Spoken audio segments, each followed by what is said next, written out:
Okay, we are recording, so just so you all are aware too, in case you have someone walk behind you that isn't wearing the appropriate amount, now you are all aware. Turn off the video. We've all had crazy things happen, so just want everyone recorded. All right, so as far as homework, the link to the drive, I'll put it in the chat box too, just so everybody, in case you're looking for it right now. There you go. And within that folder, you should also have access to, it's called Ongoing Agenda and Notes. And I'm going to share my screen so we can all see that as well. And I'll make it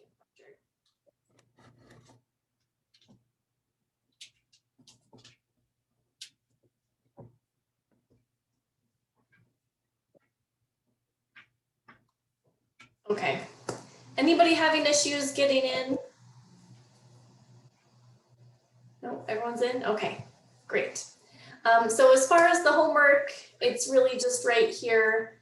We talked about reviewing the review committee report feedback, because we went over it fairly quickly in our last meeting, just making sure everyone can kind of take a look at that again. Reviewing that folder that had the other state standards included in it, at least the states that had recently reviewed their standards or revised their standards, the current Utah standards and essential standards documents that were created for support during COVID-19. And then come prepared to this meeting, prepared to share sort of your findings, your thoughts. We will split up in a moment in two groups. Will be an elementary group as well as a secondary. And I know the group had really deemed that it would be important that 6th grade be reviewed in both settings. So regardless of if you sort of lean a little more towards the knowledge base of elementary versus secondary, we wanted to make sure that 6th grade was sort of reviewed in both realms, knowing that it's housed in both realms in Utah. So as far as this conversation and how it relates, we sort of have this little table here of little points for other state standards, the current standards and essential standards, formatting an organization that you maybe came upon. And I think we have maybe someone who isn't muted. If you wouldn't mind muting and just checking to make sure that you're muted, that would be great. I was getting a little bit of feedback, so thanks for that. And then any overall questions, thoughts, or wonders that sort of popped into your head during this homework session.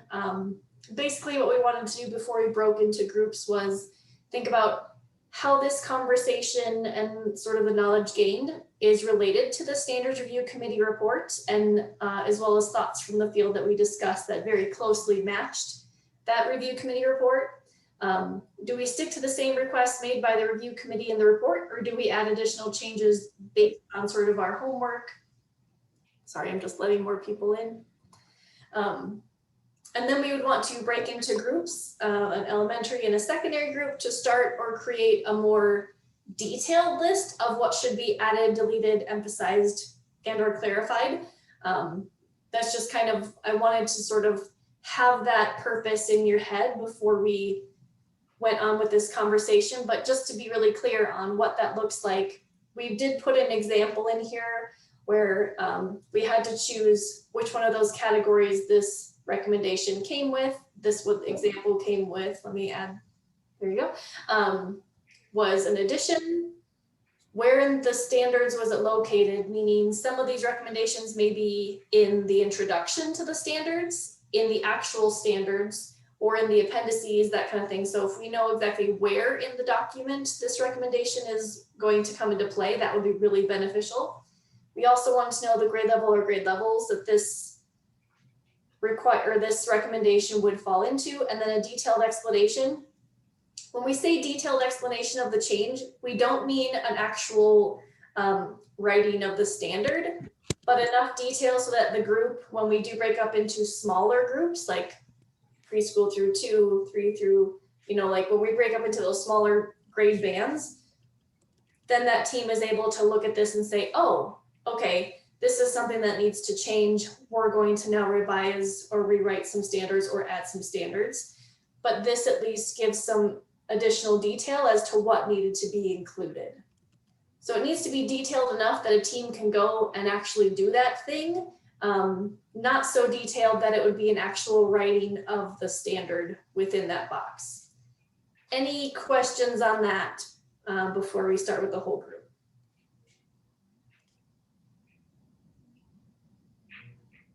No. I see a lot of yawns, so it must be a really great Monday afternoon. I take no offense to it. Sarah, I do have one question, or kind of I wonder.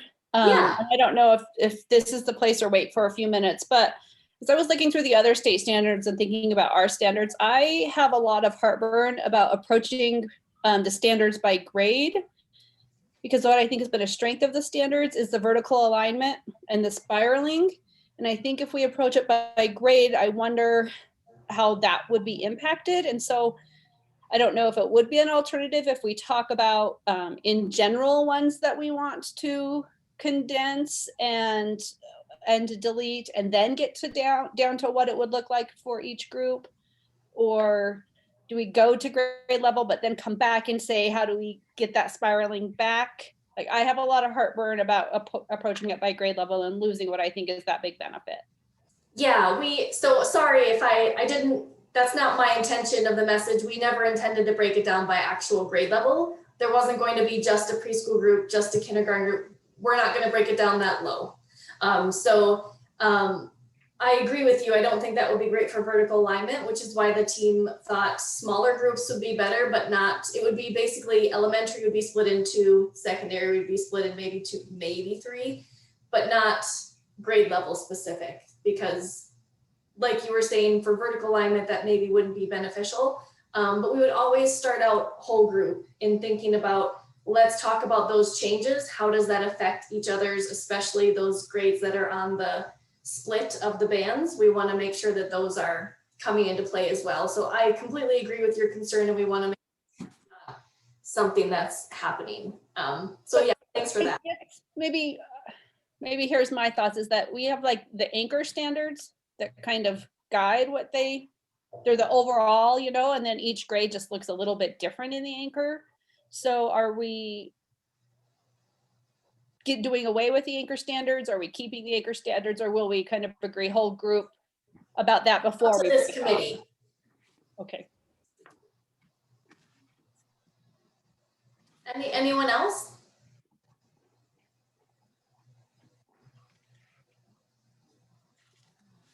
Hearing nothing. Okay. So like I said, we sort of want to start this conversation with more overarching type situations, because kind of like Leslie was saying, we don't want to go straight into the smaller groups, knowing that it could potentially affect other grade levels in secondary or even in elementary. We wanted to keep this whole group to start. What are some things that you really like or even didn't like around when we were looking at the other state standards? Anything you want to bring that you thought, oh man, this state really nailed this section, or how they formatted it, so then we'll be sure not to do it that way. Those types of things. We'll start with other state standards and we'll kind of move into the others, these other groups. But what are your thoughts around your homework coming from those other state standards and reviewing that folder? I can't remember which state it was, but one of the states, it was a chart form and it showed that vertical progression. One thing I liked though, so for instance, let's just take phonological awareness.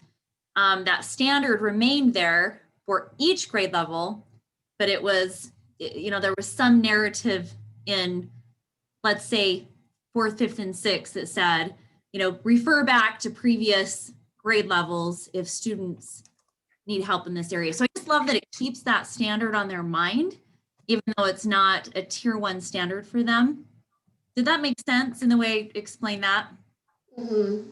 Absolutely.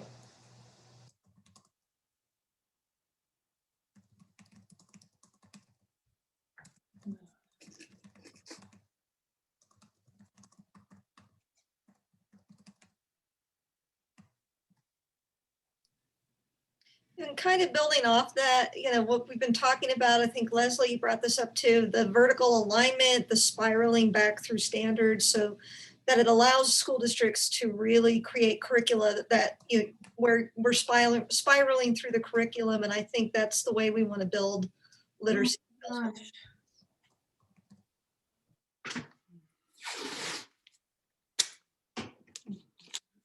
I just want to jump in. I don't know how people felt about Massachusetts had their guiding principles. I'm still not sure how I feel about it for sure, but as I was reading through it, I really liked that it sort of was overarching, and these are the guiding principles by which we expect. I liked the guiding principles as well, and it made me think of, Sarah, you brought up what document was that? Like the standards, like a document that would accompany the standards? Like the introduction or the appendices.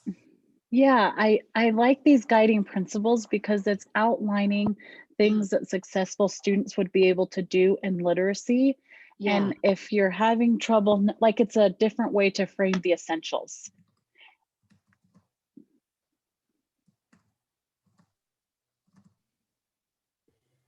One thing that I'm going to add for secondary specifically is I know we had a conversation before with Standards Committee when we were looking at them, originally looking at the language piece and how a lot of them are framed as in knowing the conventions and not really the application piece and understanding why. And California did a really good job, I felt, in grade 6, 7, and 8, revamping that. And those language standards really came to light, and that clarity piece was there. But they didn't do such a great job with the 9, 10, and then the 11, 12. But the grade 6, 7, and 8, how they had their language standards clarified was really well done. And which state did you say that was? That was California.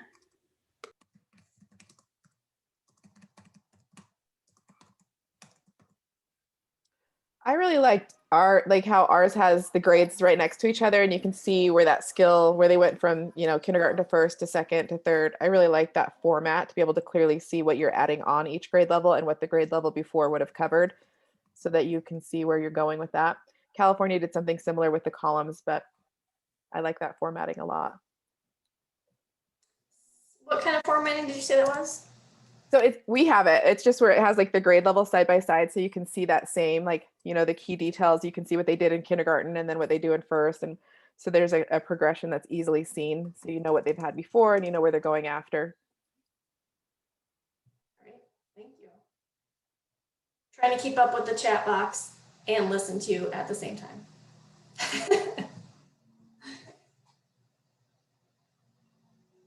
One thing I really liked about the Massachusetts standards was all of the examples that they provided, and they were highlighted in blue. And so teachers could go into that standard and say, and even see, especially in the writing, I loved the exemplar links that they had in the writing. I thought that is so powerful if we're saying, here's the standard, and then giving an example as to what the standard looks like as achieved. That's a powerful teaching tool to students and teachers. And I think that's, I love that they did that too. I'm wondering if that might be, core guides might be a better place for that than the actual standards. But I do think that's an important piece that we have involved within this whole revision process, knowing that we're doing standards, but the core guide's going to come next. I think that will really help to guide people in knowing this is what the standard is. Here's an assessment question related to it. So like kind of how it will be assessed. This is what it looks like in an exemplar form.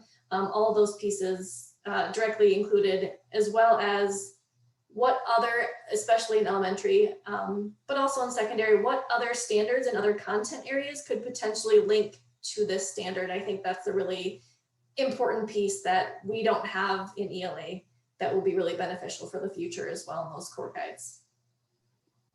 That's what I was thinking of earlier. The idea that, or the phrase that couldn't come to my mind is, I wonder if the core guides is when we could incorporate some of those guiding principles as a focus and direction. And I think you're right, Sarah. I think it would be overwhelming. I mean, it at first I looked at it and it was overwhelming. And then as I dug into it, I went, oh, these are very helpful. So I think if you break it into those two parts where the core guides could be that piece to the standard, which we have, you know, we are missing in all of the standards. But again, that's an overwhelming task in and of itself. Well, and not to mention from a practical point of view, it will be easier to get it passed in the board if we just have to get the standards passed and not all the little things in the core guides and all that, because those could be picked apart. So I think it would be wise to really just keep the standards, and then the core guides are separate. And Jenny brings a really good point. Having been a previous USBE board member, she is well aware at how picked apart those standards can be. If we put them in the standards, they can be tossed out. Yeah, and everyone will think they're an really English careful. teacher. Yeah, everyone will want to be an English teacher for just a second and decide what's most important. And we don't want that. Yes, yep, good thing to keep in mind. Hey, Sarah, this is Megan. This question's kind of for Jennifer, but I was curious because I found those guiding principles to be very, very fascinating as well.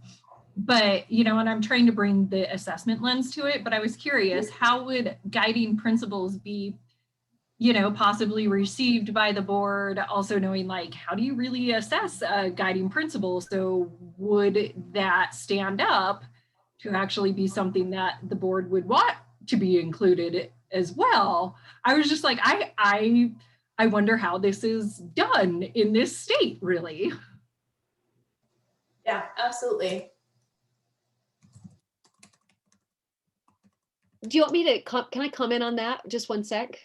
Yes, I wanted you to actually. Okay, I didn't know if it was Jennifer, me, or Jennifer, Jenny. But so, you know, it's funny because based on my experience, and, you know, we have a new board, they're not as focused on how will this be assessed. In fact, if anything, that it seems to me that wasn't the focus. They're looking at to make sure we're not overstepping our bounds into the classroom. That's where their focus is. And so I can see how guiding principles would be, at least based on my experience, received well, because it's like, oh, these are noble things. These are, you know, these are things, I can just see it as like, it feels holy almost. But I know that sounds really bizarre, but I don't know that they have an eye towards as much as, how will you assess this guiding principle? I don't think that's as much of a struggle as it would be, as long as it sounds nice. You know, I mean, we're looking at assessment because we're teachers, but I just think that would be an okay thing if we decide to go that route, from my point of view. So much for that explanation. I was just like, I'm curious. I don't even know if that's true, but yeah. but also just a little more 2 cents. They were very similar to me as math has math practice standards. Yeah. So I was like, maybe it's a thing and it could work here. I don't know. So I was just like, I don't know how that works. And I don't know how Sarah feels, but I feel like it could work here if we wanted to do that. I don't think the hang up would be over that. And I think we would definitely want to look at the math standards and find out exactly where those are documented. And I think it'd be a pretty easy place to put them in. I want to say they're at the introduction, like they're in the beginning. So that might be a good spot for them. But yeah, I did think they were also kind of similar to the math practice standards and might be a beneficial tool to have in the standards. We can also, of course, reference them in the core guides, absolutely. So people are looking at that as well. I did wonder, and I sort of wanted to get all of your opinions on this. This is a slight sidebar, but it's related to formatting and organization. How many educators do you feel really only look at the standards versus those who look at like the 300 some pages that include the appendices, the introductions? I'm not trying to be misguiding or rude in any way. I want to make sure that whatever we put out is something that people are going to use and look at, and that it's really the most beneficial. So I just wanted to know your thoughts on that. So when we're thinking about organization, we have those things in mind. I actually just came out of the classroom, so this is the first time I've actually read all of them, like from like all the other stuff. And I only looked at the page that had it in short form, like the charts, to see exactly what I needed to cover in my grade level. So it's got to be something I think that's easy, that they can find it, that they know exactly what they need to cover. And it was super helpful to see what was before and after, like I said before, because I could see, oh, they should have gotten this in third, I should do this in fourth, making sure they're ready for this in fifth, kind of a thing. So yeah, I actually had never read the other stuff before. I would like to add to what Christine is saying, that even, you know, if we have teachers looking at very specific locations and just looking at chart forms and the short forms, we also have to make sure that the stuff that's in there, and this kind of is a segue to the last conversation, you know, having those exemplars and things like that in the actual standards could be problematic. That I've known a lot of teachers who felt like because it was an exemplar, that means it had to be, that piece of text had to be taught in the class, and it wasn't offering, you know, like a variation of this, or this is a good example of that. It was like, this has to be taught. So I think in the spirit of staying out of the classroom, and keeping in mind that teachers are very short on time, and they're going to get to the point, and they're going to get on with their lives and their career, we make sure that the stuff that's in there is, you know, applicable to the veterans. I can read this, I can implement it, I can move on. And then also that we have, you know, places where those who are less comfortable with the standards and the language could go to find pieces to help them with, you know, supplementary material. Yeah, I'm kind of, after reading the chat box and also listening to the conversation, I'm curious if we want to keep, I think it was Leslie, perhaps, or I can't remember who exactly it was that said, we want clean and clear standards, basically. We want it to just be, here are the standards.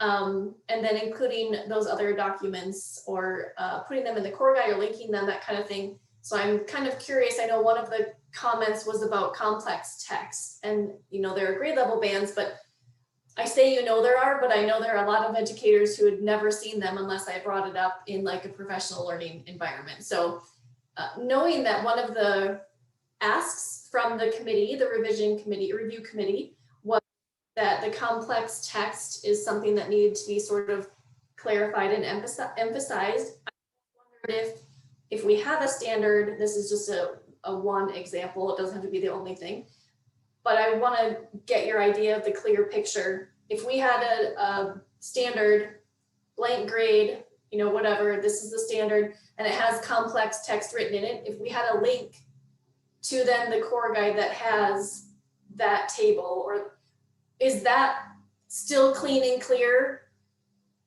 Not putting too much in the standards, but a quick link so they know where to go, so they don't have to go, here's my standards document.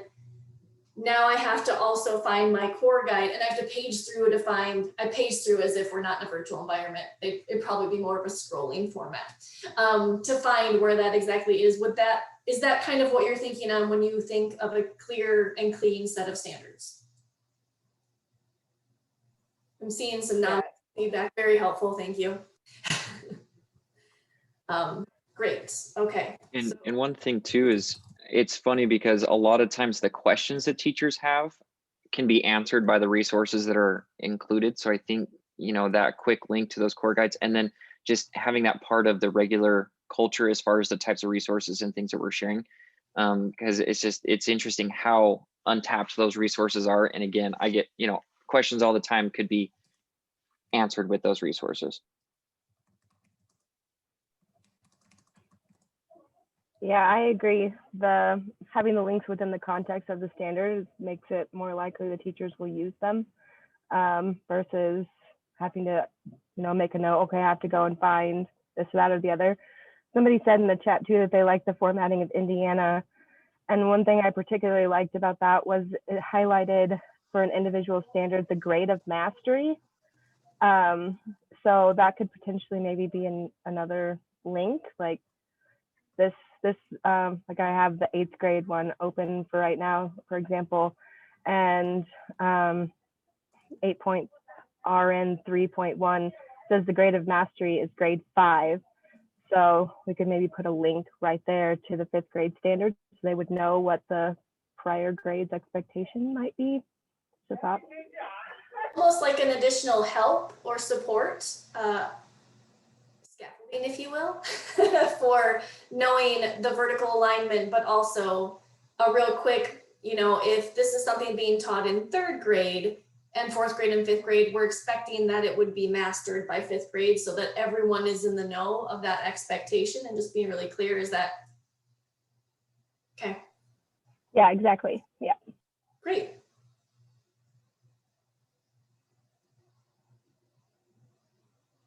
I hear others enjoyed the Indiana formatting as well and thought it was easy to read.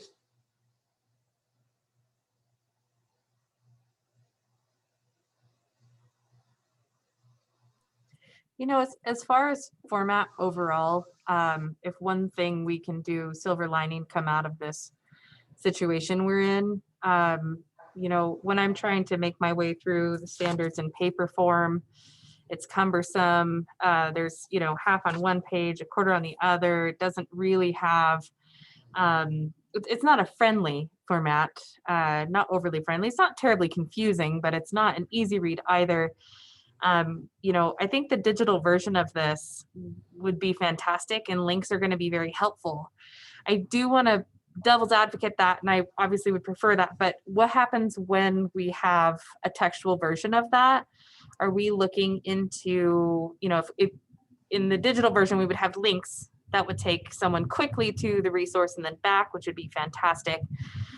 In our print version, would we be looking at an appendix, or are we still thinking about putting that in like the introduction? Or That's actually, I want to hear what you guys have to say, because at the state level, we no longer are printing standards. That is not something that we are allowed to spend money on anymore. And so I think my question, Tracy's excited about that.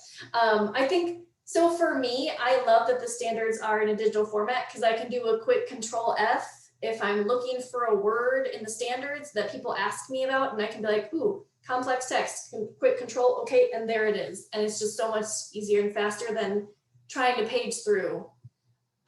Everyone may not use them in the same way that I do. Obviously, I'm aware of that, but I was curious, do any of your LEAs plan, or have you printed out all of the new standards that have recently come into play since we decided to stop printing?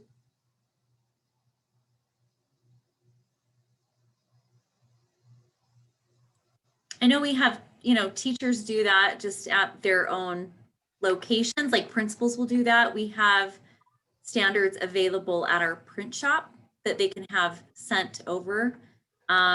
I will say that we do keep them available when we have trainings. Like we bring hard copies of the standards so teachers can easily refer to them while we're doing trainings. I'm like you, I use the digital version, but we do have teachers who depend on those hard copies too. And would potentially print them out on their own. It's a lot of paper. Yeah, and we're in the same boat. Like we allow, they're in the print shop and schools can order them. And we have some departments where the whole English department wants the print copy, but then we have other schools where nobody does. Or we have some schools that want the whole map, which is with all the resources. And we have another that just wants the standards. And so they can order or print whatever parts they want. Same for us. We'll print them if requested, but not just here you go. Sure. So it sounded like from both conversations, the vast majority are using digital. You may have some teachers potentially that will choose to print them on their own. You may even use the standards to potentially maybe even print out a section if you're doing like a professional learning on a certain section and you really want to focus on that. I completely understand that too. And I think that's certainly something that would be a possibility depending on the different options in your LEA. So I think we'll want to be, knowing that the majority is digital, I think the links will be important. I'm wondering then if people are wanting to print that for like professional learning their own, would they then just print the links too? Like, are they printing like all of the standards and all of the links? Like, are they doing all of that? Or should we really focus on part of that professional learning is talking about how to access these digitally. What do you guys think? I think that most often people just print the standards themselves, which is why that might be the only piece that they read. And I think that there is going to need to be, at least in our case, probably across the board, training on, okay, you can have it printed, but you're missing so much more by relying just on the print document, because these links and or maybe in some cases videos that shed more light on that you can't access from a printed document. So I think PD and explaining that to teachers will maybe help. I think, I mean, the high school kids, everyone's being asked to do everything digitally. So I think that we're all moving in that direction. So if they really wanted to print the links, I guess they still could, click on the link and then do that. But And sometimes maybe you just want the standards printed, like you just want to look at them, but you also as a teacher know that, oh, look, there are all these links in here. That's not the purpose of this printed. I just wanted to annotate, or I wanted to have it right in front of me all the time for whatever reason. So I think it's okay to do both, because I'm somebody that might actually like to have a little printed thing just because, especially when I'm getting used to them. But I would also know that if I want to access all of the other great stuff, I'm going to do it online.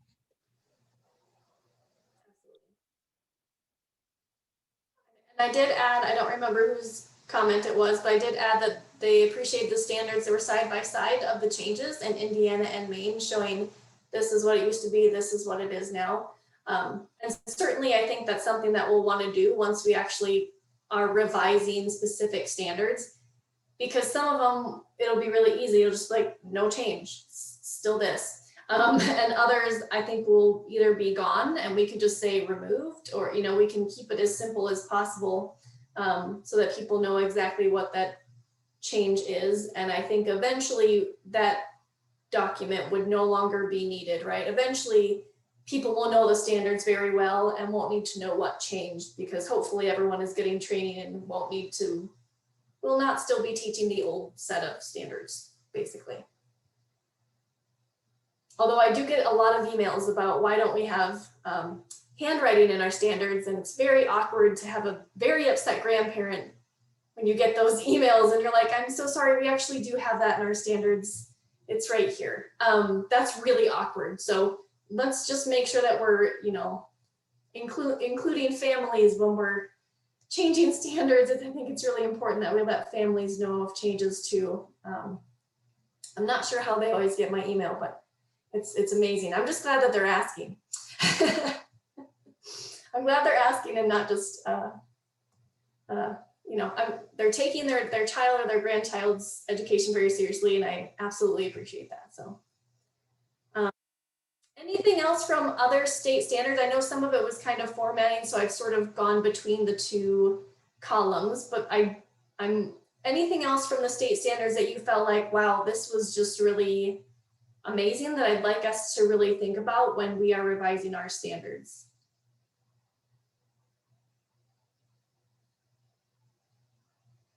I wondered specifically if anybody wanted to talk about Florida and what not to do, since that was a little heated in several states. I was curious your thoughts on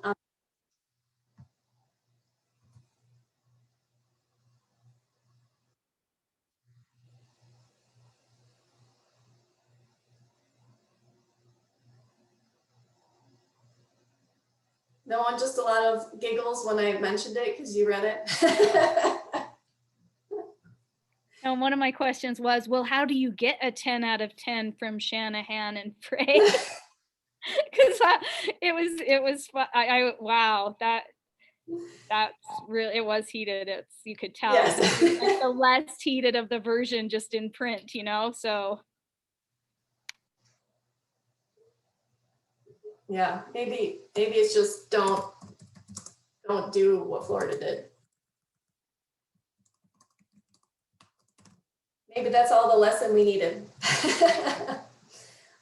Since we've kind of talked a lot about formatting, I think that might be the best column to go to next as far as formatting organization. And I know some of you had to join a little bit late because of technology issues or what have you. So We've talked a little bit about how vertical alignment is key, the grade levels side by side, kind of like what we have now, so people know what to look for. It sort of aids in that vertical alignment piece as well. We were thinking about where the best spot is for guiding principles, because they're so similar to the math practice standards. We were thinking more than likely it would probably be best in the core guides or the introduction side of the standards. So thinking about that, that's sort of something we've talked about as well. I think we landed on introduction would probably be okay, but we'd want to double check the math standards. And that knowing that educators often focus on just the standards and not the introduction and all of those other like 200 pages, that we would really want to make sure we are focusing on putting those in. I know we've heard from the secondary group that they don't like having to scroll through the elementary standards to get to theirs. So perhaps part of the introduction could just be a like link to a certain grade. So if there's someone who's teaching second grade, they can just go straight to the first page that talks about second grade, knowing that we're still wanting that vertical alignment, and it may have other grades on it, but at least it would be a quick jump to the standards. So we could have easy, quick links like that, that I think would help with organization for teachers and helping them be really efficient in looking through them. And then we said links when necessary. So if we're stating in a standard something that we have a specific resource in an appendix that we want them to go to, that we directly link it in there, so you don't have to then, if it was just a line that said refer to appendices D, what's the likelihood that they're really going to go all the way and find that? So it's best to just have it, a quick link would be easiest. And then we also talked about the Indiana formatting, that people really, a couple people actually talked about how the Indiana formatting was something that they thought was easy to read. And that we also talked about ensuring training includes support for digital access. Anything else that you feel organization and formatting wise, we really want to be keen to as a whole group?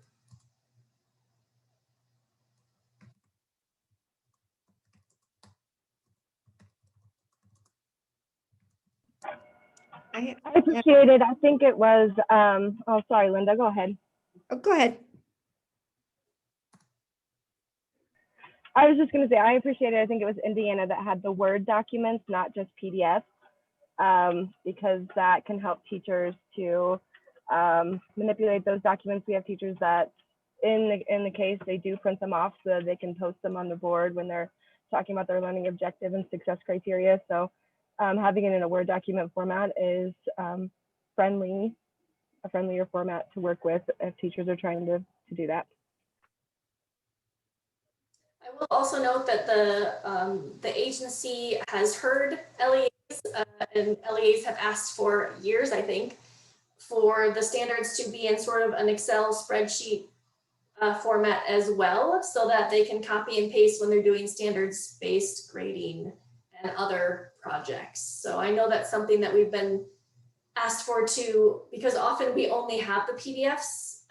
Like I don't have the Word documents, the originals since 2014. I don't even know, there's not very many people that still work there now that were working in 2014 at USB. So some of those documents kind of just get lost in a folder that someone else has access to, but I only have access to the PDFs, which makes it hard. We did, as a group, we tried to put those PDFs in Google. I'm sure you've all made that mistake and seen the horrific formatting that occurs. It looks horrible. And then we tried to save it in a Word file, which is better. The formatting is still a little bit off, but it's better than when we put it in Google. In Google, it's just, it doesn't even look right. It'll put like one letter on each page, which is not beneficial for reading or reviewing. So that's been tricky. So I totally understand that formatting is going to be key when we're thinking about ease of use in different formats, and PDF I feel like is just about the worst. I was just gonna bring up that one thing that I think is important to just keep in the back of our minds is that the formatting is similar across subject areas. in our old preschool core, it was very, very different from English language arts to lifelong learning to, or well, it wasn't called that, but the different areas, the formatting was super different from one another in the old version. And that was difficult for people to follow. So if we do make a big change to formatting, we probably need to look at what the other ones have and see if that can match somehow. And the newest standards would be math, science, and elementary social studies. Would be the newest formatting in the most recent years.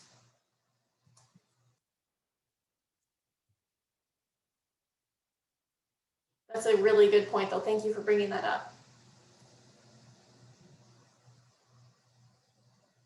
All right, let's take a look at another column. We have the current standards and essential standards. Oh yeah, health is also a new one. Thanks, Jamie. I couldn't remember. I'll add that in as well. Thinking about our current standards and the essential standards, what do we want to keep or take away from those specifically?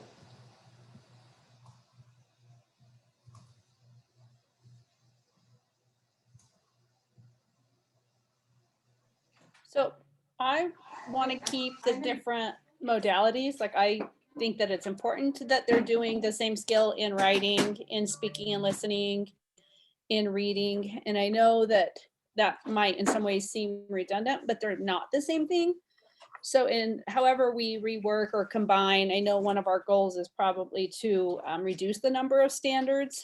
I hope that we don't lose those modalities, because reading and making sense is different, and inputting, taking an input is different from then doing the output with the knowledge of writing and speaking and listening. So I don't want to lose that.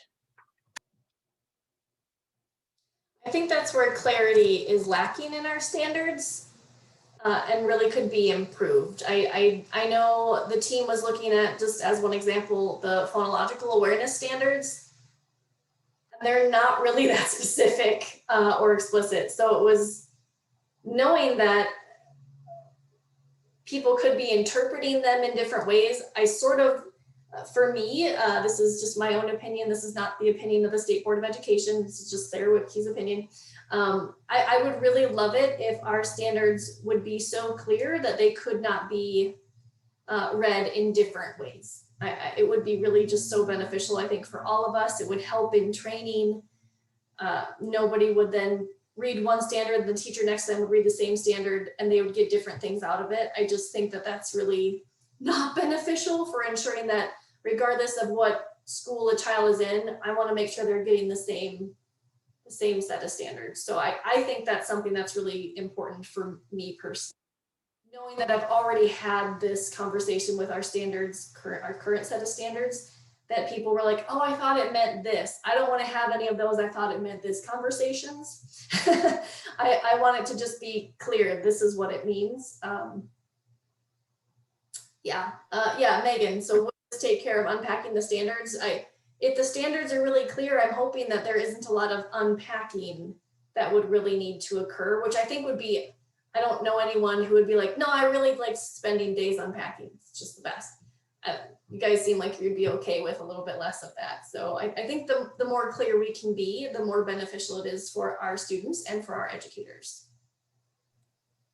So I had a teacher reach out just last week about that very thing. She said, is there any way you can add some clarity? Like, these are so ambiguous. And she was talking about the language. She said, the language is kind of tricky. Can we like clean up the language to make it more readable?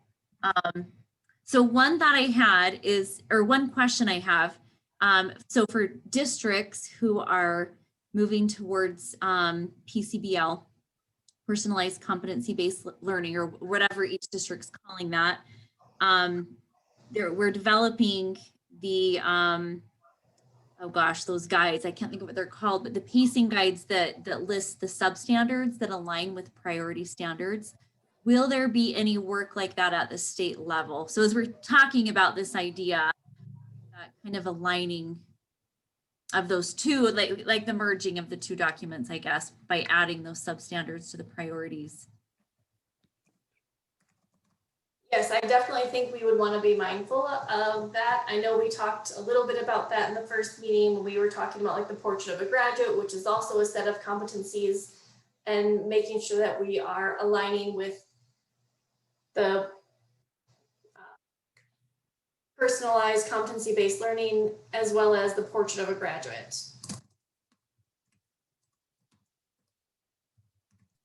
That would be so helpful.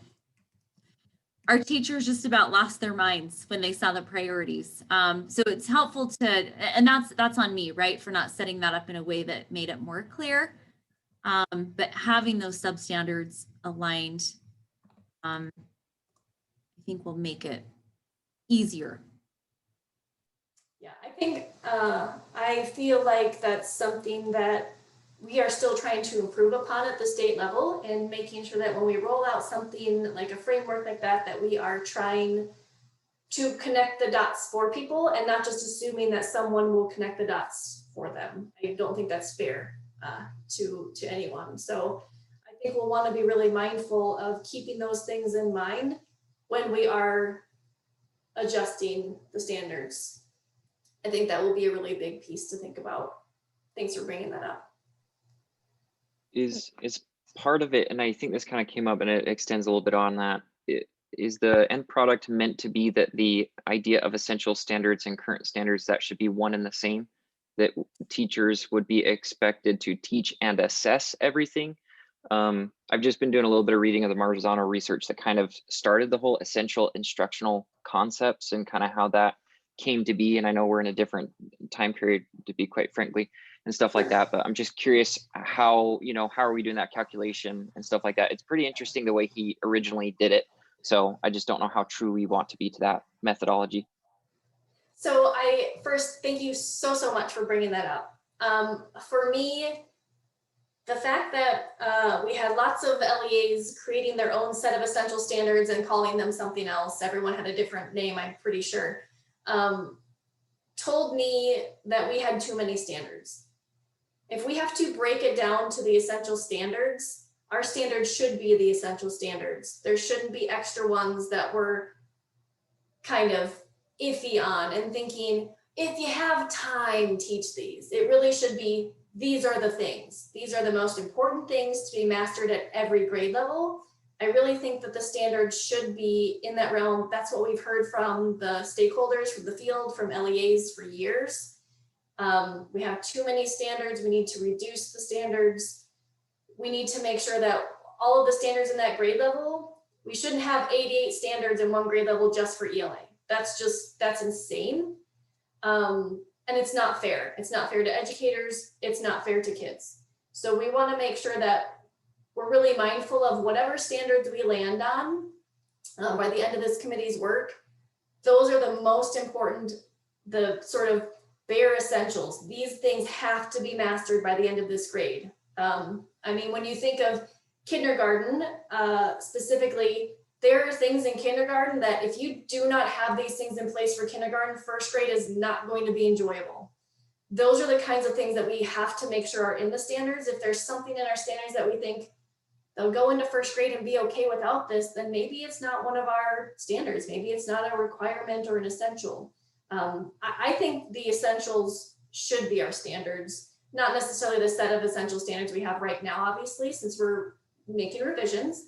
But I think whatever we land on should really be it. I know we talked to, I'm trying to remember what content area it was, and they said that they basically did the same thing, that they don't have essential standards anymore. Their standards are the essential standards. There aren't any additional LEAs shouldn't feel the need to reduce. I hope that made sense. But we've been hearing this loud and clear from the LEAs for years. So I want you to know we've been listening the whole time. It's just that we had to wait until we were up to reduce. So I made a note. And so I'm bringing it up to this group as that's something that had been sort of, I would say, sent to us in all caps as a yell, please do this. So I hope that you heard the same thing in your LEAs too. And Sarah used oh, sorry, go ahead. No, mine will be super quick. I think somebody mentioned this before, having those oh gosh, I forgot the terminology now, but basically like by the end of 5th grade, this should be accomplished. By the end of 7th grade, this should be accomplished. I think what would be problematic, or what is going to be problematic with this, and I agree, we need to stop figuring out which ones are essential and which ones aren't. They should all be essential. But they span so many different years. And so I think part of what the problem was with determining if something was essential or not essential was, oh, well, we just started it this year, but they're going to have 2 more years of this concept in the next 2 grades. So I can let that one slide because I know they're going to have practice. And so I think nailing down those endpoints is going to be one of the keys to allowing us to consolidate down to the essential standards in this document. Sorry to interrupt, James. Oh, that's really good. Yep, mine was actually right along those lines because Sarah used the word mastery. That's exactly what Marzano uses. And I think it totally relates to the performance level descriptors. And if we're unpacking them, because that was one of the things that like in our district, we like to print off because they need to figure out which are the nouns, which are the verbs to separate, you know, knowledge, the skills and dispositions and things like that. So the more clear we can make it, how the one standard represents a, you know, that mastery level, I think the easier it'll be for teachers to actually use it on a daily basis rather than trying to reinterpret the performance level, where those endpoints, as you just mentioned, things like that. So I think that's important to consider. You guys got me thinking, and so I want to pose this to the group. I heard we teach it for so many years, but it's mastered here. But then someone made the comment that teachers will say, oh, they have 2 more years to master it, so I'll just sort of maybe not teach it or teach it less. I have heard that before too. What are your thoughts in not having that happen? Like, how can we make sure that doesn't happen? What is your best option on that? I can speak to that for upper grade elementary. I think, I mean, it's sad, but I think the reality is a lot of the educators focus on what is in the test.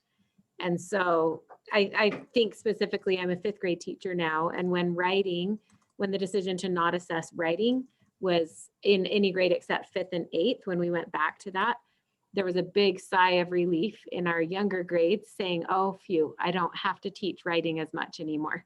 And, you know, like, so I don't know how you fix that, especially where the testing isn't mandated. The answer is not increased testing. That's not what I'm advocating for.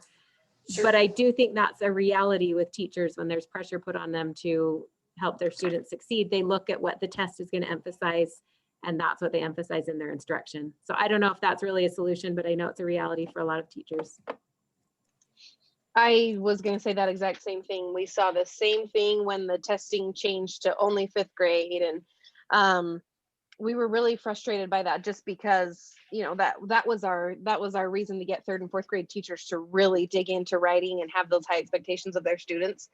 The one thing that keeps coming to mind for me is if we have, rather than having the same standard, you know, say for 3rd, 4th, and 5th, and it's got to be mastered in 5th, have specific like success criteria, certain things kids should be able to do in 3rd grade, and then build on that, certain things kids should be able to do in 4th grade. And I know that's kind of how it's already set up, but a little bit more clarity with that.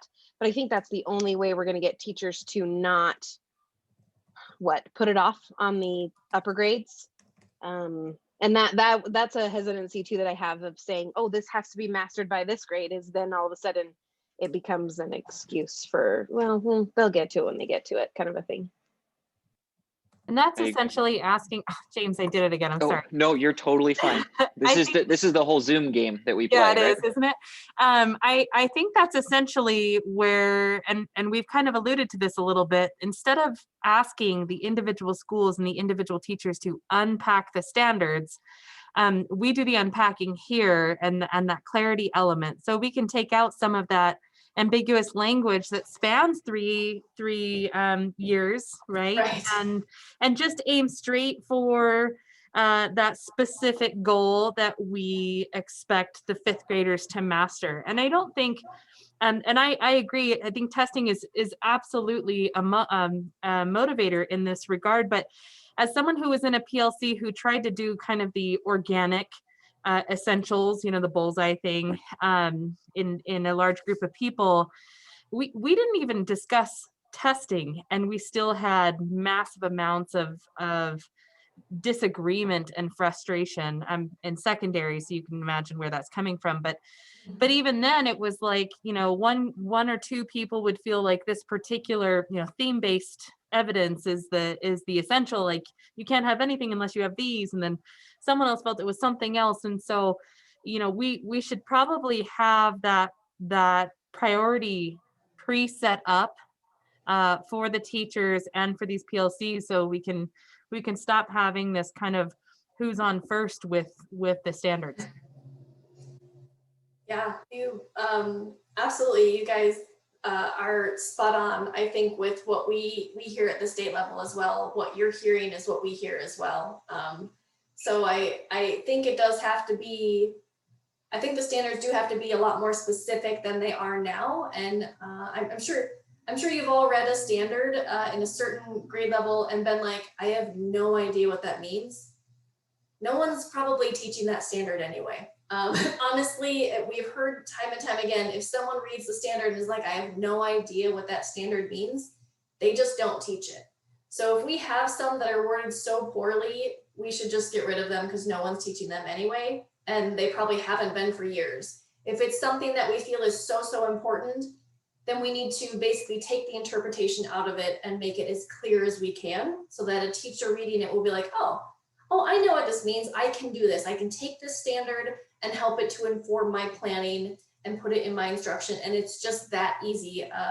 Jenny actually put it the best way possible. She said, we want the standards to be so easy that you open the closet door and take the standard out, and you can just put it on and wear it. It's as easy as I would say a dress is. No offense to those who maybe don't enjoy wearing dresses, but I just love that it's one piece of clothing that makes an entire outfit.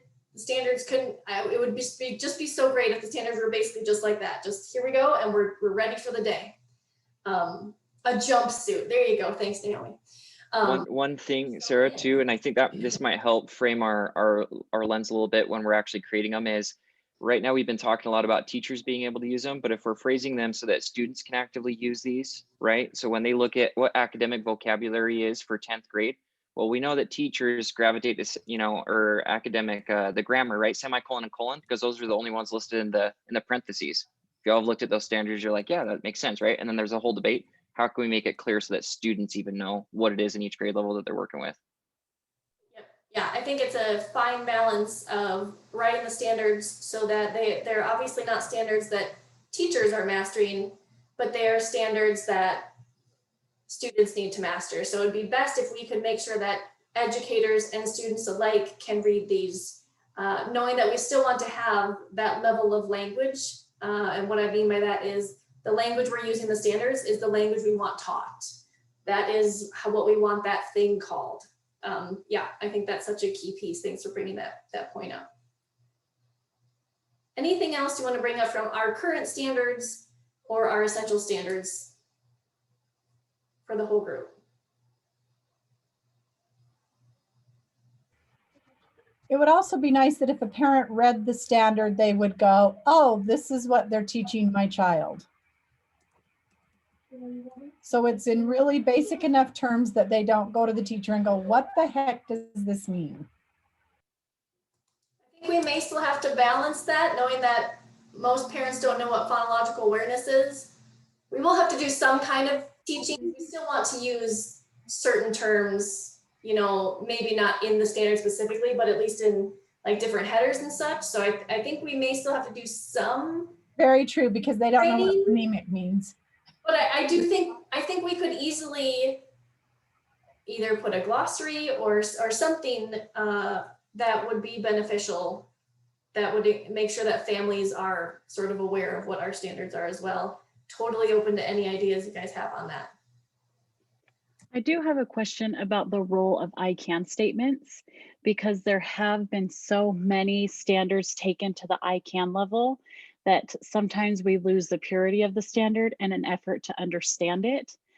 So just, I don't know the balance between that, but keeping that in mind, and if there's a way that we can support teachers taking it to the students while maintaining the integrity of the standard.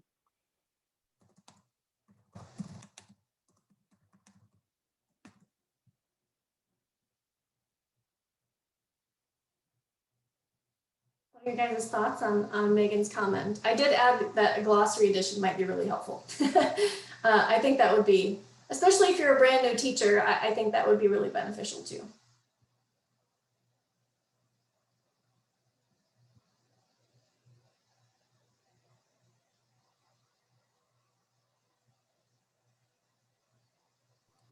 I don't know that I know the best way to articulate this, but as I think about some of the issues and some of the roadblocks that you know, conversations I've had with teachers, you know, one for instance is about writing. It's like, I don't have time to get to writing, and I'm like, well, talk to me about that. You know, talk to me about your day, and there's this huge focus on those grammar elements outside of writing. And even though we've taught a bajillion PLs, modeling how, you know, what that looks like within writing, there's just this roadblock around those pieces. If there was some way we could, in the standard, somehow make that tie, right? That, I mean, and we have the verbiage in here. It's, you know, when speaking and when writing and things like that, but how do we make that even more clear? We shouldn't be spending 40, and we have the planning guide with the minutes laid out, right? I feel like we have all of these pieces that the state has created, that you guys have created for us. But I still find teachers getting stuck on those hiccups. Yes, not enough time outside of, outside of writing for grammar. That's absolutely right, Amy. Yes, so I know, I don't think Connor may or may not be on here. I know I can't remember now if his email said he had to bump off early or he had to join late. But Connor, this is his language. He was actually in the revision committee, or review committee, sorry. And he said in the introduction of the language section, if we can describe grammar as descriptive and sociolinguistic so that it's a social interaction and has a purpose based on the context and culture, that may be more beneficial than what it is now. It does seem like people see grammar as like almost this other subject or content area that you have to do at some other time of day. And it then doesn't really relate to language and writing and all the things that it should really link to. So I copied and pasted it directly from the Standards Review Committee report, just because I really liked how he put it, as far as helping people understand that it isn't just like, well, now it's grammar time, we're going to spend 20 minutes on just grammar and not link it to anything useful. That's where that relevancy piece really isn't coming into play for students. They don't understand why this is important to learn. But if we're linking it to the standards, I think they have a better understanding of why and when. So yes, I agree with your comments in the chat box. And yes, I agree, Tom. That doesn't matter how much time we give. It's just not an effective way to be teaching grammar. That's not really the format or the most effective use of time or learning. So thanks for that.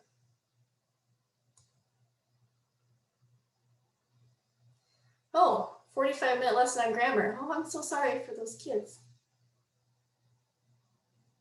Yeah, so I do think we might have to figure out the best way to incorporate that into speaking, listening, writing, so that it's not something that's so separate. And I know we kind of had a discussion in the Standards Review Committee around language and where it should go. Meaning, should it be one of the big headers, knowing that we've heard from the field that they want sort of reading, writing, and speaking and listening to be the three strands, but then the committee wasn't sure where language would fit in and if language would need to be the fourth sort of header strand. So I'm sort of curious about what you all think as far as language and where it best fits in so that we don't have this issue moving forward. Can we list those language pieces within reading, within writing, in the ways that it makes sense so it doesn't feel separate? What do you think?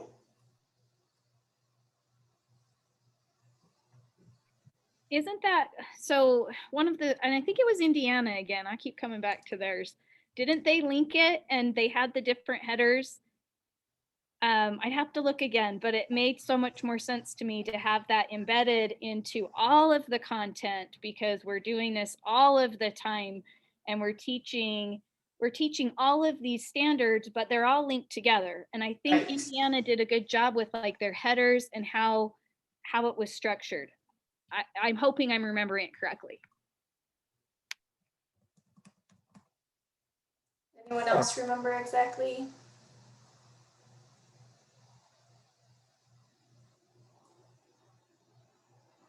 I can definitely see how it would, you know, fit into the different contexts, but I'm curious. I hear people sort of hinting at, and Susan's just coming right out and say it, which is why I love you, Susan. You're so great. But it should just, she's just saying it should go in writing. I want to hear your thoughts on that. Well, if we don't want teachers separating grammar from authentic reading and writing concepts, right? I mean, then we should put it in with them. I don't know. And I'm looking at the 9-10, you know, strand. That's my wheelhouse. But it seems to me that there is nothing in this language section that doesn't already belong in writing or reading and or reading. I think the idea that perhaps we have a little element of this in both or all of our standards, just to kind of show, if we're going to separate them like it is now with language, we're essentially telling, you know, our new teachers who have not had experience with this, that these standards are taught separately, right? And that's kind of how we do our I can statements. We're trying to turn the standards into I can statements for our students. So then our students are seeing that as separate entities as well, which is problematic in our larger goals of mastery. So I think that combining these, it makes more sense to me, at least in the 9-10 strand, to throw this into reading and or writing, so we can put them in there. What about I those would even, are not maybe focused on like the 9-10 strand, but more familiar with other grade levels? What are your thoughts on that? Leslie mentioned, what about in like speaking and listening? I think embedding them in the various strands, another advantage to it is it starts to move away from like a very prescriptive standard English grammar is the only acceptable grammar, to standard English is a choice for certain audiences and certain purposes, because we can embed that language, that sociolinguistic kind of language, down into the appropriate contexts.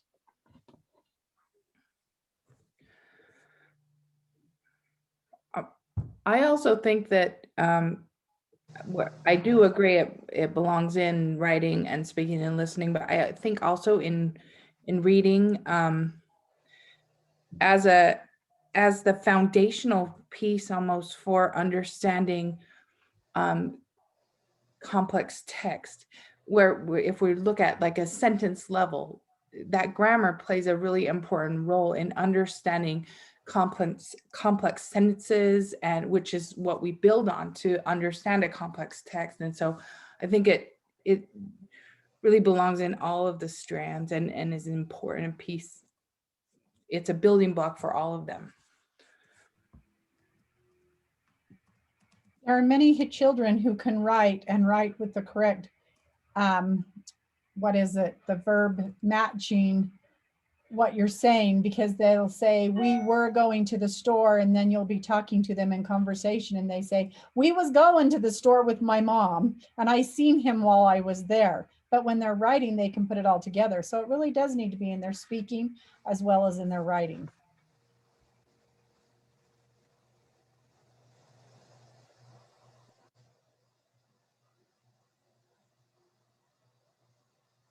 So it sounds like we're thinking that potentially it would belong in all of the different areas, but it doesn't, I don't hear anyone saying, no, it has to be alone. Am I wrong in that? I just want to make sure I'm understanding. I don't hear anyone fighting for, it must be alone. It's, I love that this is such a good conversation. I think it's a really important one, knowing that it's so important that we weave it in. It's figuring out where to weave it in, and it may even be based on the standard. We may read a language standard that we have currently and think this really belongs in writing. This one this is very writing. We may read another one and think this one's really more speaking and listening, and then we may read a third one and think it really belongs in all three. And I think this is an amazing group, and I don't think we'll have issues doing that.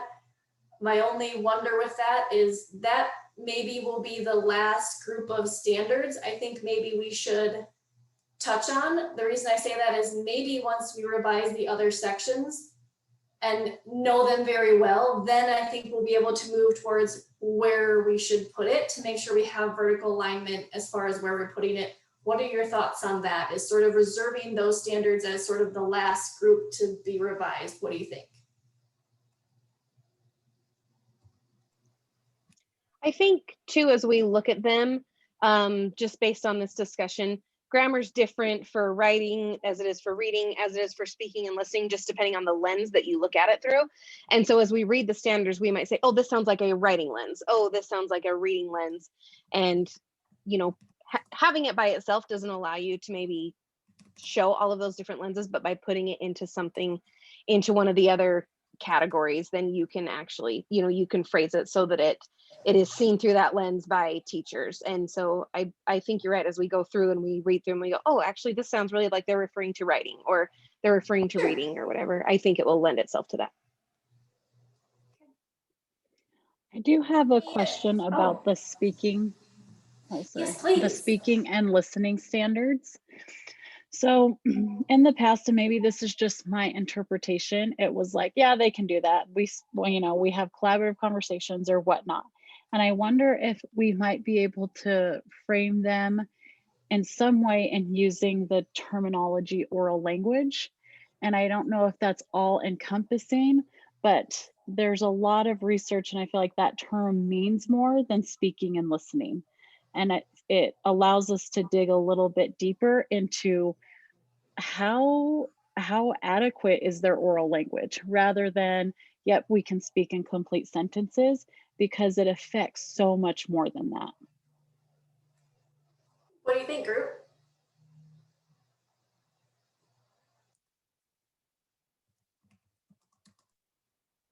Well, I like the idea of the oral language. I just do think there is something in the standards about different situations. So I don't know if that would capture whether it's in a discussion or a present. I'd also like to make sure we capture that to the purpose.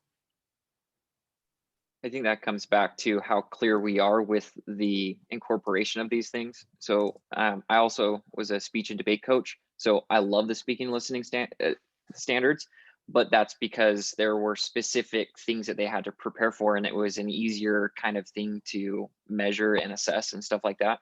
And as the standards sit, I don't know if there is that type of clarity that would be needed in order for teachers to actually use it. And I think that'd be super valuable to include.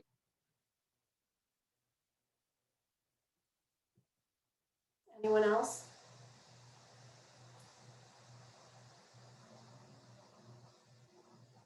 I'm curious if anyone thinks if we did sort of a rename from speaking and listening to oral language, do you think people would then feel like listening wasn't as important? Even though it is a big part of oral language, I don't want people to read it and think oral language is speaking only. I don't want them to then think just listening. Do you think that would happen or not?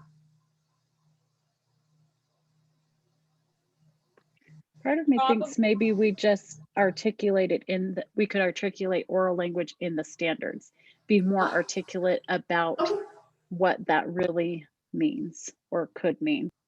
Mm-hmm.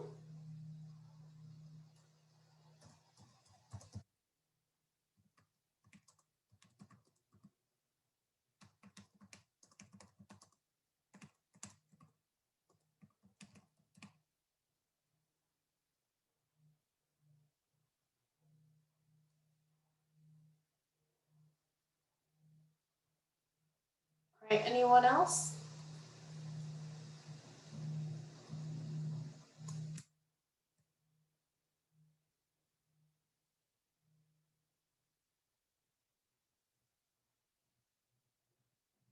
Good point, Ashley. Okay, anything else to be added to this section or this conversation?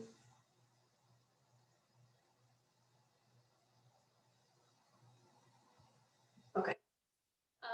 So the kind of last column then is any overall thoughts, questions, or wonders that haven't come up yet, that maybe just didn't fit in the first three categories, but you feel that in your homework is so important that we have to bring it up and we want to have everybody be aware of it.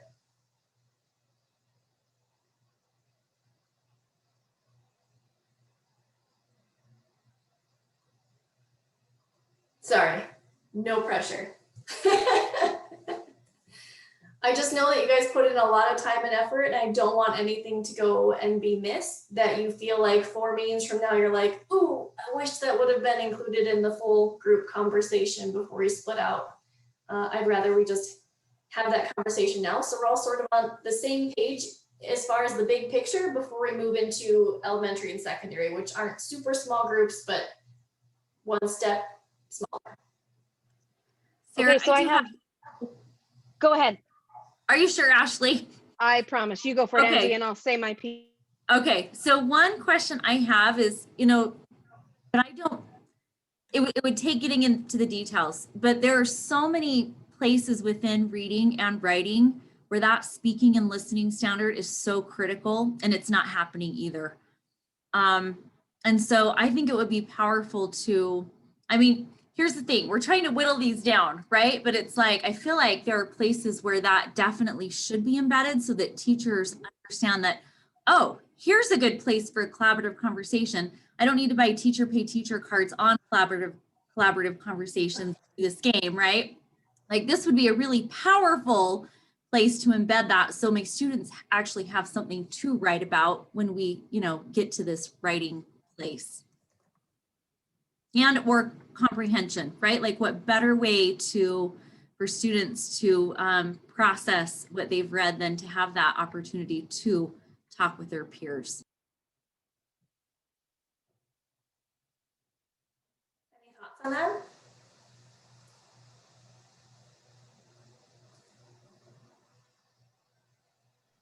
I don't know if this goes in this category, but it is something that I don't think was said before when we were talking about organization. And I think both Indiana and Maine pretty much just collapsed the reading standards. They don't have reading informational and reading literature. They kind of put them together when they can as one way to limit them. I don't know if that's somewhere we want to start.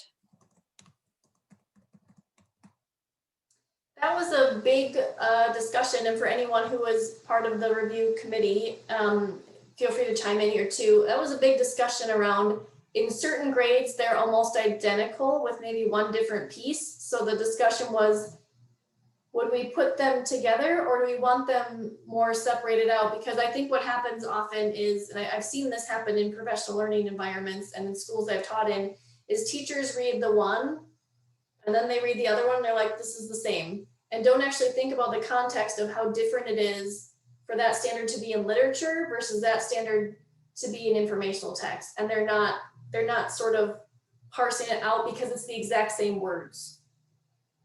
I don't know. Anyone else? Naomi, maybe you want to chime in. We definitely need more clarity in that space, though. I know that's a big issue.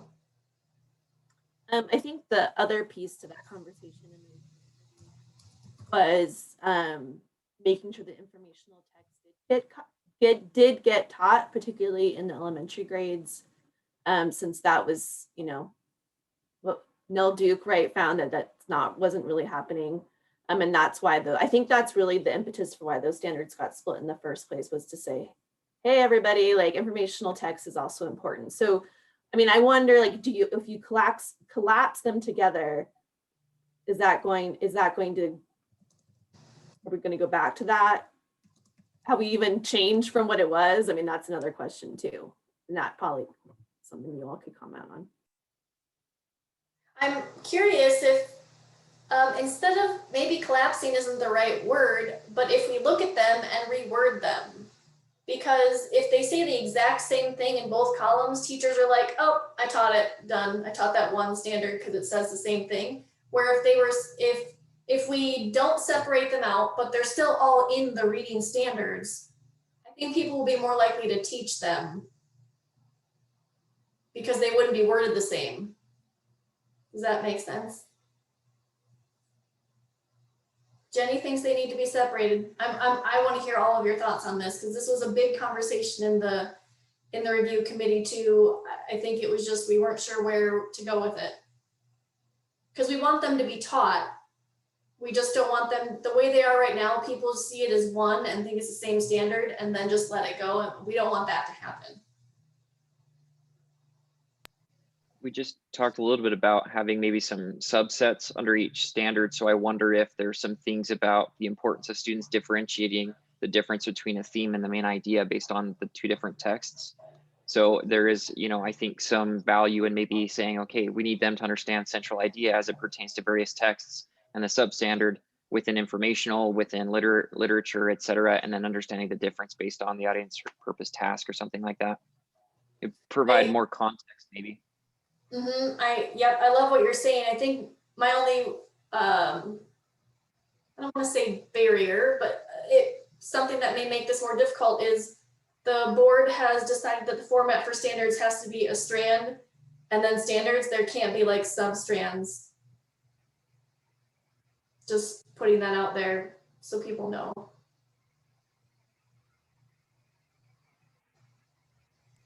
Yeah, I will say I've been in quite a few lessons where there was a confusion around what language aligns with informational and what language aligns with narrative. And man, those poor kids, right? So I think just clarity around that would be really important. So I would worry about combining them.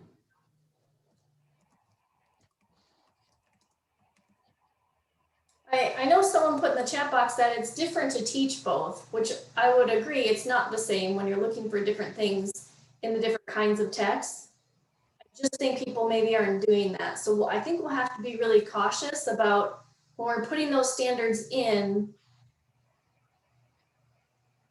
we have to be clear about sort of what that looks like to mastery, which we're going to have to add some more details instead of just a one-liner. I don't think that'll be enough.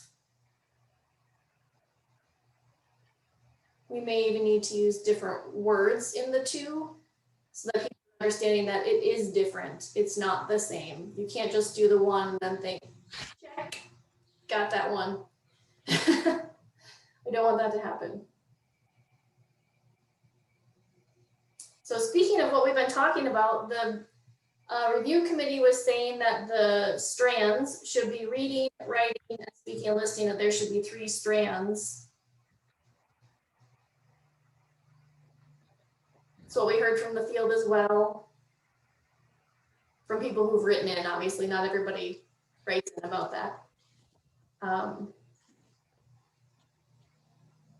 That's more formatting and organization. Yes, you're right, Leslie. The foundational standards would be under reading. And handwriting would be under writing. The foundational part of writing, yeah. Well, that also nods to putting all of our grammar stuff and language stuff into finding another category for that. So it sounds like the other group preemptively was already thinking about that. Yeah, it was definitely a discussion. And Amy put in a good point too, that we would need to be clear that the standards are referring to either literary or informational texts, and maybe just that wording alone maybe would even help to clarify. I'm not really focused on when it says RI dot whatever dot, I think people were just reading the standard, not focusing on where it was necessarily at when they were teaching them. Some were really mindful of it, but not everyone. Maybe just using the wording would increase it being taught and being taught the way it's meant to be.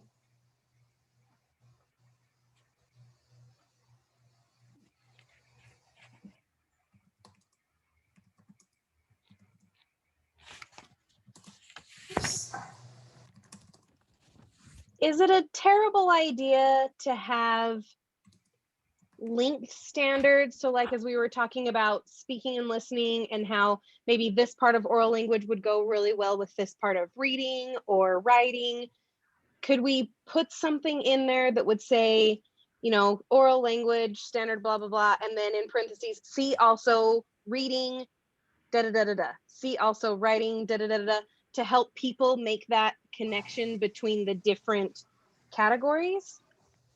Yeah, I know there's a section in the core guides that is like other standards to consider. I can't remember the terminology. Maybe Naomi, maybe you do. I can't remember it exactly. Or other USB staff that's really familiar with core guides, maybe you remember it, but it's something to the effect of other standards to be connected to this. And I would think that's probably where it would go. So people are making those connections, but it wasn't just ELA, it would be science, health, math, all of the standards, especially when you want teachers to be collaborating in the secondary setting. And obviously in elementary school, they're teaching all of the things. So it would be great if they knew where they can really save time, so to speak, and be teaching multiple standards in one lesson. I think that would definitely be helpful, because I know we talk a lot about that and people often aren't doing it and they feel like so-and-so can only be taught alone. I definitely can't teach science and social studies along with ELA. And I'm like, yes, you can. It's more powerful if you do. And I think that's where we would put even ELA standards that really could be focused on together. I think that would be so important, so people receive that reciprocal teaching within that knowledge form. So yeah, I think that's a good idea.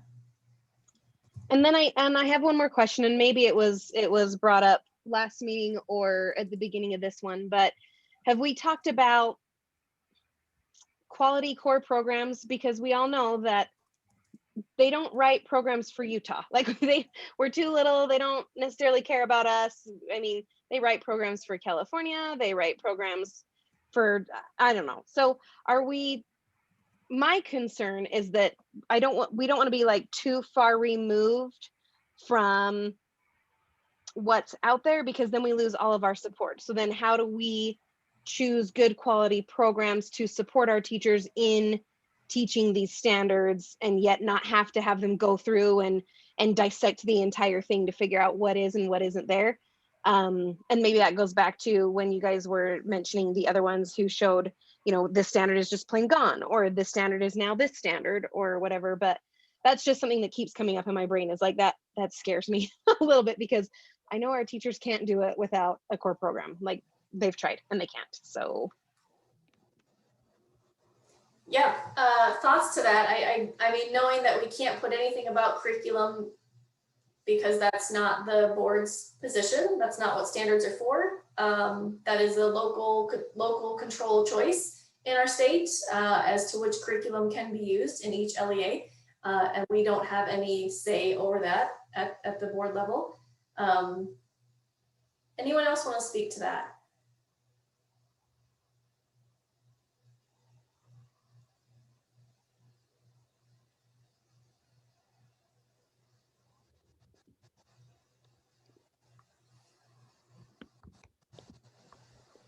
Oh, Kristen, good question. She was asking what the core program is. Core would be tier 1. It's whatever the basal series. You may have heard it used like that. So I'd say the biggest one used, at least in the elementary realm, is Wonders.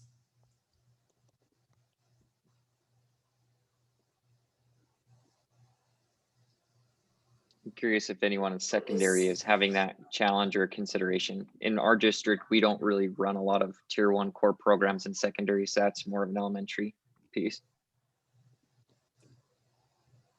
I think that's where my question came from. We're kind of flying solo on the secondary front, at least in my area, so I wasn't sure. Thanks for the clarification.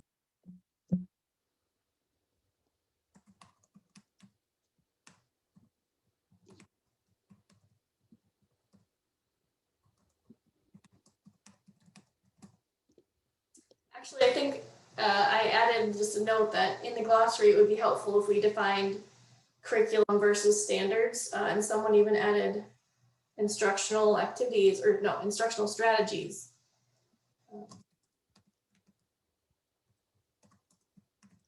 That might be really beneficial. I know a lot of people who, this actually came up if you watched the board meeting where I brought the review committee report to the board. There is actually curriculum written into our current ELA standards in the secondary setting. And so the thought was those are already in the social studies standards and should remain in the social studies standards and not also be in ELA standards, because in ELA it's actually calling out you must teach these specific documents, where nowhere else in our standards does it say you must use wonders, you must use this curriculum. And so that was a big part of the conversation. I do know it's very difficult because oftentimes people intermingle the words standards and curriculum, even though they are not even remotely the same thing. But people believe they are, if they maybe aren't really having an educational background. Those are words that I see mixed up in articles all the time or in interviews where I'm like, no, you don't mean curriculum, you mean standards, or vice versa. So I think that would really be helpful to add in the glossary so people maybe are more familiar with how those are not the same. Might be really helpful. Yeah. Anything else in this extra column of things that haven't come up that you found in your homework and you maybe have in your notes that no one's brought up yet?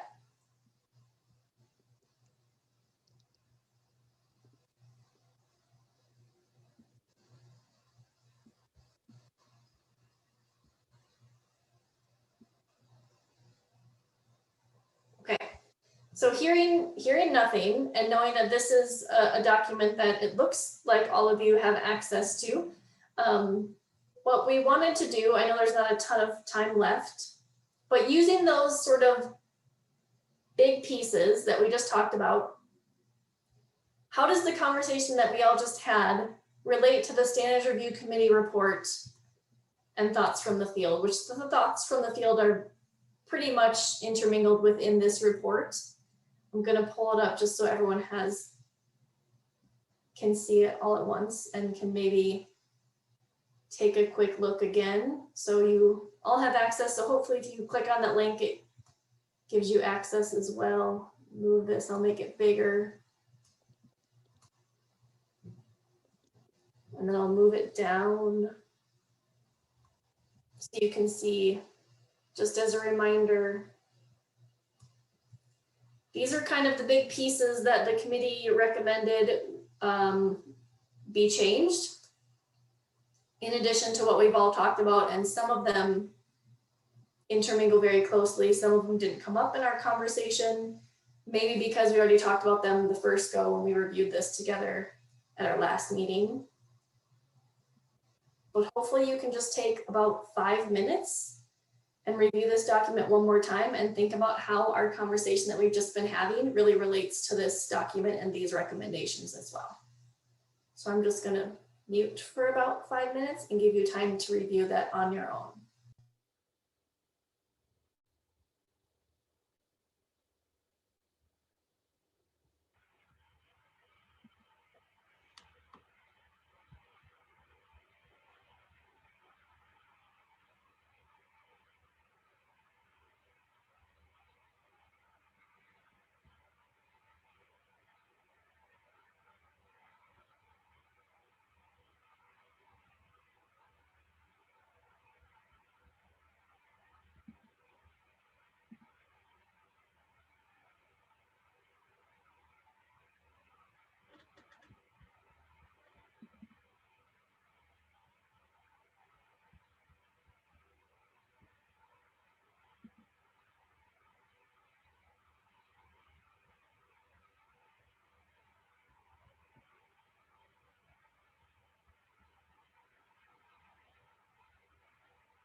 we'll come back together in one more minute.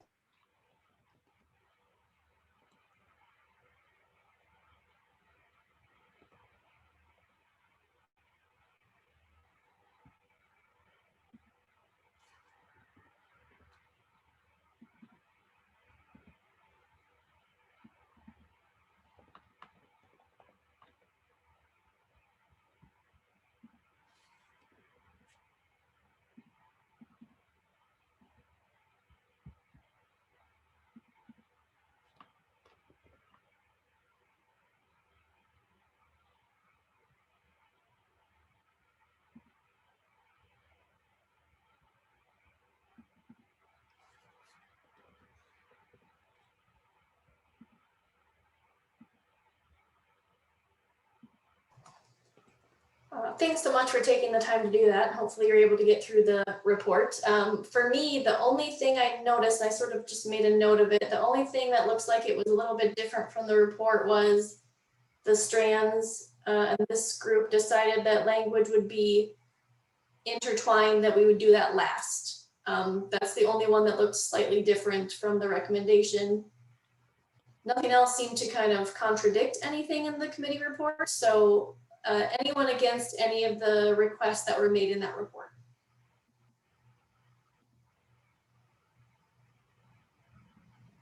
Sorry, I was just wondering, everything's like, I don't know, ELA in general and everything, but then emphasize the 6th bullet point about the Native nations. What conversation was had to put that bullet point in? I was just wondering because it seems really quite specific, which is awesome. And I love it, but I just didn't like, what was the background for that? Yeah, absolutely. I don't know if Connor is on because I think that was from Connor, but if not, Naomi, would you mind speaking to that one? And I'm just gonna make sure it's up. This is a specific one you're talking about, right? Yep, okay. So this came from the conversation about making sure that there's a diversity of text taught, right? By type, genre, complexity, etc. And so I think this is, here I am speaking for Connor. So when he's here next time, let's make sure that I'm had this right. But he just felt that, and then the rest of the committee, that this should also have a shout out, right? When you're talking about the different types of cultures and communities of text, that the Native people of Utah should also be highlighted as things that we should be choosing from. Does that help? So it's not necessarily like naming it by itself, right? Because that would be similar to the social studies example, right? Saying like, not only should you talk about Black literature and Mexican American literature and all that, but Native people's literature is important too, particularly those of the land that we live on, right?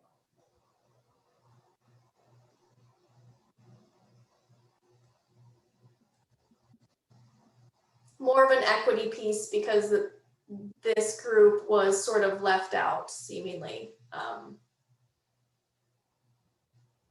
Does that help? Do you have any other questions about that one or anyone else? No, I think that helped because I kind of think of that as like, yeah, like showing our diversity and all of that too. It was just really apparent that this is what we're going to emphasize, where I think it does roll into all of our diversity and making sure that everything's equitable. I don't know why it stood out to me so much because I was just like, oh, okay, because I think that, and then I just put on my notes I put how, like from preschool to 12th grade. I mean, that'll be a challenge I think for some LEAs to find some of those diverse, which it's important. So I think that's going to help with pulling texts and all of that. So. And I think it sort of connects with this bullet point as well about we really do want kids to be reading about diverse populations, not just everyone in Utah, right? The world isn't made up of the same make of Utah, right? So we want to make sure that we have that equity piece in there and that kids are doing a wealth of reading and not just on the same thing over and over again, or the same group over and over again, to really broaden our horizons. So yeah, thanks so much for bringing that up. Anything else that came up that you guys wanted to talk about from the report? Sarah, Sorry, go ahead, Rachel. Okay, I'll go. I think mine is quick. I just had a quick question again, another how, just above where we were just reading, where it says place the literacy standards for social studies, science, technical subjects into their respective content areas. That's just a how. Is that just once we have written these and approved these, we request that those other committees put it into their standards, or what do we need to do as a committee to make that happen?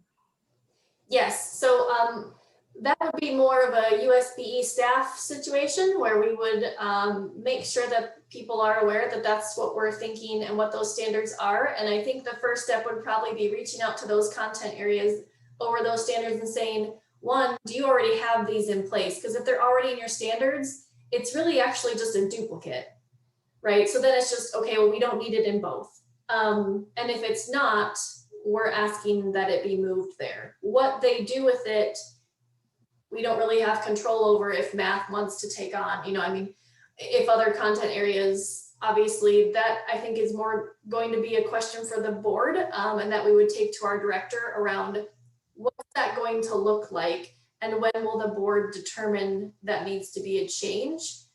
Because knowing that standards are up every so many years, and if they just got changed, are we going to then wait until they're up again?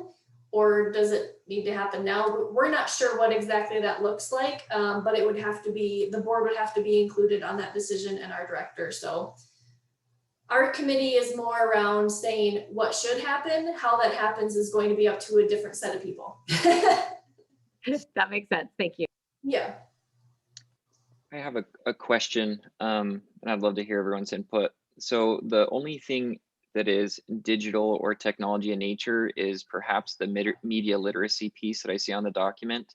Yeah. Is that something, is now the time, is that within the purview of the ELA standards to acknowledge how students are regularly consuming through technology or developing digital skills as it pertains to audiences, communication, etc., within the ELA standards? Or is that meant to be something, because there are, tons of standards already out there, but I wonder, do we need to acknowledge that is part of the process? Great, and Naomi may be able to speak to this better than I can, but the discussion from the group, if I remember correctly, was around media literacy skills and knowing where there is bias, sort of more evaluating those different resources and knowing what's fact, what's not, kind of like what's going on with some bills right now that you may have heard a lot about, but Naomi, maybe you can add into that. So I'm hearing two parts to your question. There's the media literacy skills, and then there's like digital text, right? And digital writing and the consuming of all those and creating all of those. So one, the media literacy standards are actually in the library media standards. So your teacher librarians are responsible for that. However, right, we also know that as English language arts teachers, there's a lot of overlap there, and there should be a lot of overlap there. So that's that piece. I can say that as we're redoing the English endorsement, there is an emphasis on multimedia text, like teachers being able to understand how those are crafted and put together and all of that.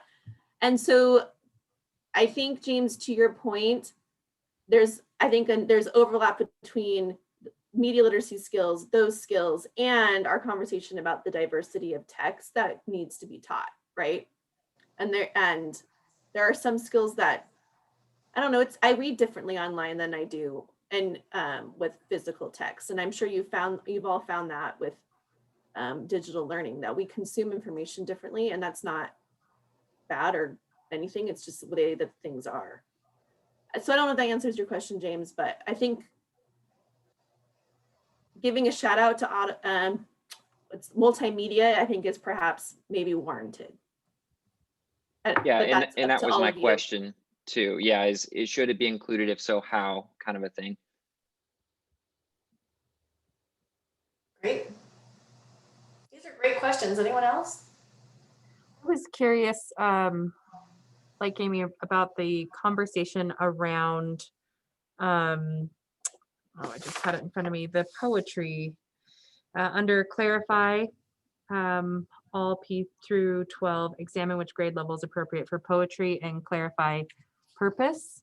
I'm curious where that conversation comes. Are we going to try to limit it to specific grade levels, or that seems a bit kind of reach in? Yeah, so that's, the group brought it as a clarify because right now it's just random. Like it'll show up in one grade level and then not again for 3 years. It's super random. And they felt like the purpose wasn't there and it wasn't understood and it was just kind of randomly thrown in like, oh yeah, we forgot about poetry, let's just throw it in here. And the group really felt like there wasn't purpose in doing that, and that if it's going to be in the standards, the purpose should be there instead of just this teacher here and then 3 years later, this teacher's gonna touch on poetry again and then not again for 3 more years. It just seemed really sporadic.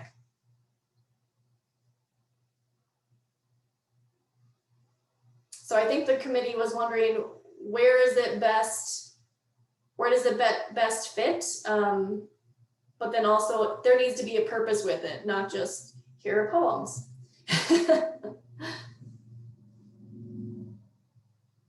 guys have the best questions. Anything else from this document?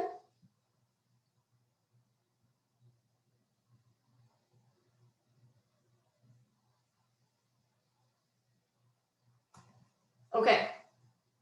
So going back to our notes, so I think it would be best if we include those recommendations as well as the ones that we talked about above in our first conversation, all of these things that we want to be keeping in mind when we're looking for specific recommendations. So our next task, even though we only have 11 minutes left, so I'm just going to kind of talk through it, was we wanted to break into groups, an elementary and a secondary group, to start and create a more detailed list of what will be added, deleted, emphasized, or clarified in our smaller groups, knowing that some of these things affect all of us, which is really the more broad context that we talked about today. But then in the report, some of it is P12, which would be everyone, and some of it's just elementary and some of it's just secondary. So we want to make sure that there is some kind of explicitness in those forms in the elementary and secondary setting. The ones that are all together P12 are things that we could put in maybe a little bit more generalized, but I would think they would need to be a little more specific in the elementary secondary setting. So when we were thinking through this, knowing that we're kind of going off the notes up here as well as that report, we wanted to give people sort of a note-taking guide, and then we put an example in so that everybody would have one. So it would be, you'd have to pick one of these as to what's sort of the action that's going to happen, where that's located, and I probably could even put core guides in here, knowing that that's something that will be worked on another time, but probably an important piece to think about the location of where it maybe is going to move to, the grade level or levels that it's going to be affecting, and then sort of that detailed explanation of what's going to change, but not so detailed that you're actually writing the standard. Does that make sense? So we do have the links to all of the things here that we sort of reviewed. The only thing that I think we did not talk about, and I'm bummed that Megan had to jump off, but I want to just bring it up before we jump off, is this. So let me close this because I'm worried you won't be able to see it.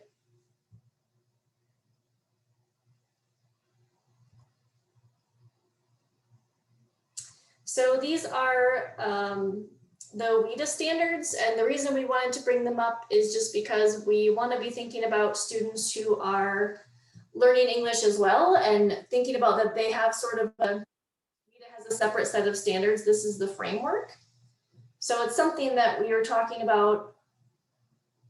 It's a little more of an overview of what would happen in early elementary, upper and middle, and then middle and high school. But then when you scroll down, they also have across the content areas, which I think is really helpful for us in thinking about that as well. Sorry, scrolling is slow. They have sample genres, the purpose, and how to potentially apply that in the classroom, which I thought may help inform our conversation. And then here's the next set.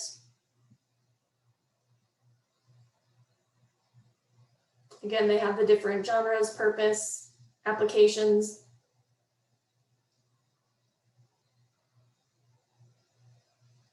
So anyway, it's a document that I wanted you to sort of just be, you don't have to be super familiar with it, but it's something that I think would help us in thinking about what this is. A lot of writing actually specifically from that document. I didn't pull the entire thing because it was 300 some pages and I don't think you'd enjoy looking through all of it. So I just pulled like 10 pages that you could look at that were a little more specific that may help inform when we are adjusting the writing standards and thinking about the different verbiage that we'd be using in those standards. So I want to give you just a little, yeah, it is, I agree, the font is hard to read. It's almost easier if I don't open it in a doc. It's almost easier to read. I wonder if it will let me do that. So within our folder, you have it in PDF. And I think it's easier to read if you don't actually open it. If you just read it this way, the formatting and the text and font are a little easier on the eye. But that may be beneficial. That I think is the easiest way that I reviewed it. Then the other way I thought was the formatting gets a little bit weird because of the pictures. So you can look through it as you so wish. And I think the next time we meet, we really need to then break into our groups and start filling out,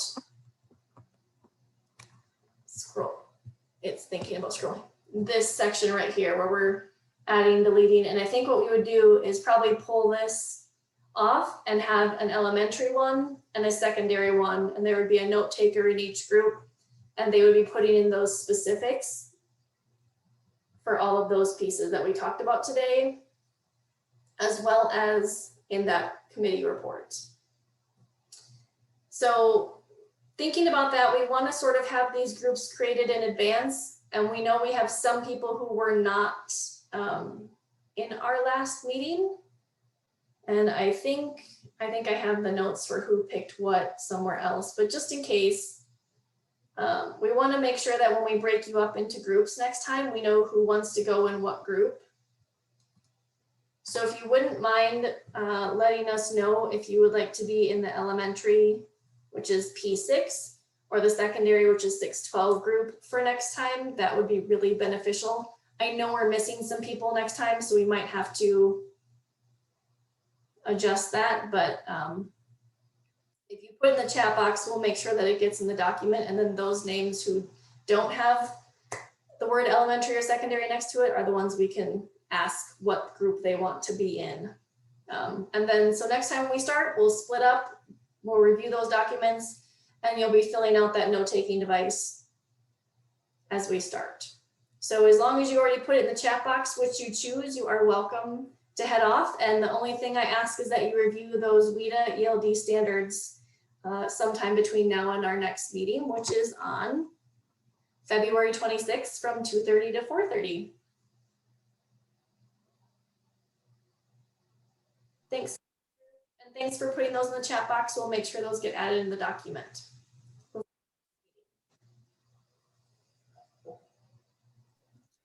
Thank you, Thanks, quick Sarah. clarifier. Sarah? Absolutely. Yeah. So we are not trying to produce language for these standards. Are we essentially coming up with a new report or a more specific report than we have from the Standards Review Committee? Yep. Okay. Yes. Yep. A lot of those are more overarching, and even some of the things we talked about today were overarching, but they really don't get into the specifics. So the example I included up above The overarching comment was we need to add more advanced phonological awareness skills in grade. It didn't tell us what grades. It didn't tell us what advanced PA skills we want. So this is an example of what that could look like, so that people are knowing more in detail. When we're saying advanced PA skills, we mean these things. Okay. It doesn't necessarily say the standard, because this may be multiple standards. Knowing that it's going to be in grades 2 and 3, we didn't want to put out all of the standards. It was more of a let's get really detailed on what we mean by that, so that when we are writing the standards, we can be really specific. Okay, perfect. Thank you. Yeah, you're welcome.